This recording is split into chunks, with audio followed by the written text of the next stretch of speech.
ways to increase this perceived value. One is increasing the actual value of the products or services. So this is what a lot of people forget about marketing, that half of marketing is creating a great product. So adding to the value of what you create, very important. The other way to increase people's perceived value is to communicate the value that's already there. So first we'll talk about ways to add value to your product. Maybe you create a more holistic health service that's unique to your specific skills and interests.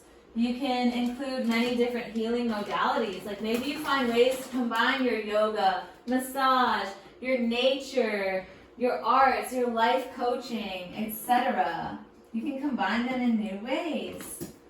Other ways to add value: location, ambiance. I would say I added value with this butterfly scarf thing right here, right? That's ambiance. Yep. Convenience, information, your experience, your love.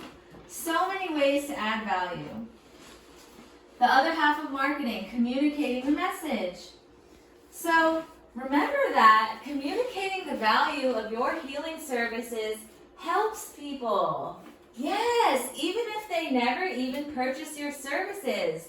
That's because the message you are telling people is helpful. The message you are telling people is that you deserve to be healed, you can be healed, you are loved, you are cared for.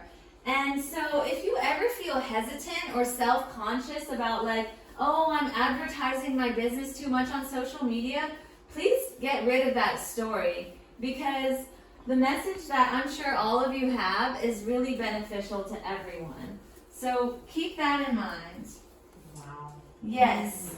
And okay, you shall manifest your dream clients. I have a little exercise for this. We're not going to do it, but I'll explain it, where you basically close your eyes and envision the sensory experience you received from them. So you can envision what they look like, how they sound, how they feel, how they smell. And then think about the ways that they inspire you and how you can learn from them. And you can come back to that to ground yourself in who you're serving and why. You want to attract relationships and clients from a place of abundance, not from scarcity. So instead of thinking, I need clients because I need money to live, which is valid, try to reframe it that I need clients because I have so much to give. I have so much abundance to share. And that will really help with your manifesting them.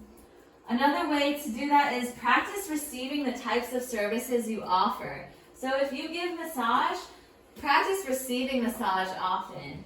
Not only to heal yourself, but also to put you in the mindset of the client so you can relate to them better.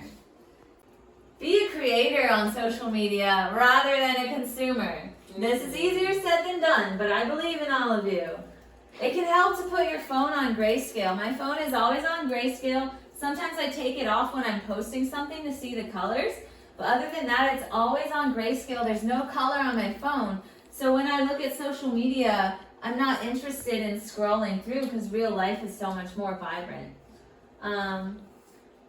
It's called media because they are media of communication. A medium, a way to, it's like a channel, which means it's a two-way street. So it's not only you speaking to your audience, it's also your audience speaking to you. You can use it to listen to other people and see what they wish to receive. The number one rule of social media is to have fun. If you are feeling overwhelmed or like, oh my gosh, I gotta do this for my Instagram, and it's not fun, don't do it. We want good vibes on our Instagrams. So, yeah, make it fun for yourself. Play around. Experiment with the types of formats that you like to do. You can let your artsy self out. You can make mistakes. Like, it doesn't matter how many likes or comments you get. It doesn't matter if random people on the internet don't like it. As long as you're having fun, you're doing it well. You can also use it like a photo album that you can look back on in the future to see how much you've grown. And right now, you might not be able to foresee that, but in the future, and maybe you can, if you've had social media for a long time, you can look back and be like, oh, I was so little then. Like, I didn't know what the hell I was doing, you know? And so now, even if you're like self-conscious about what you're posting, you can post it anyway, knowing that in the future, once you've gotten better at stuff, you'll be able to look back at it fondly and see your growth.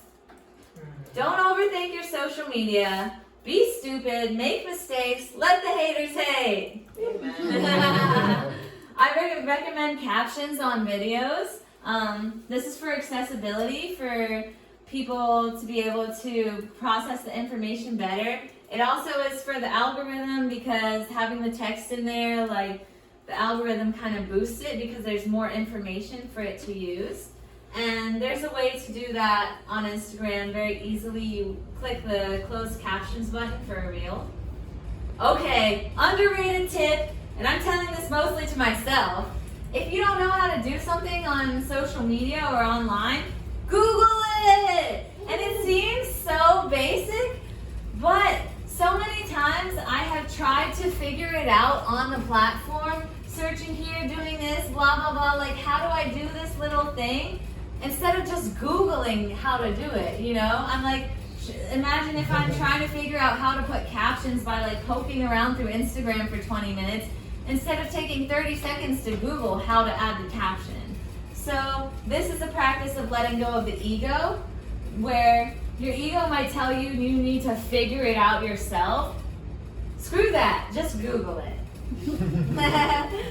Don't be afraid of change. Use new features. I've also made this mistake a lot in my past, of when social media introduces a new feature and I don't want to change the way I'm doing things, because I'm a bit stuck in my ways sometimes, and the new features, oftentimes the social media promotes those features, so it can be good to use, and it's oftentimes they're really cool stuff, so use the new features.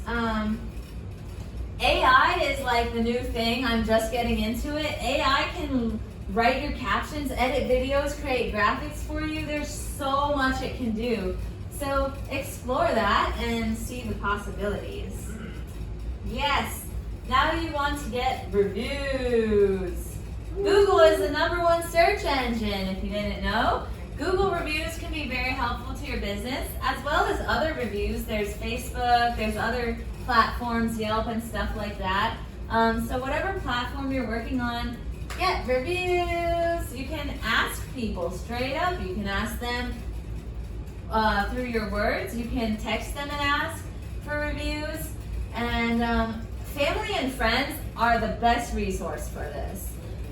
Do not be ashamed to ask them. As long as you know the person vibes with you and won't give you a bad review, ask for a review. YouTube is the second top search engine in the world, actually. So this is just an interesting fact, because when people are Googling stuff, you know, things will come up on Google. The second most place they'll come up is YouTube, and YouTube is actually owned by Google. So if you ever want to be a resource, you can put stuff on YouTube and people will find it.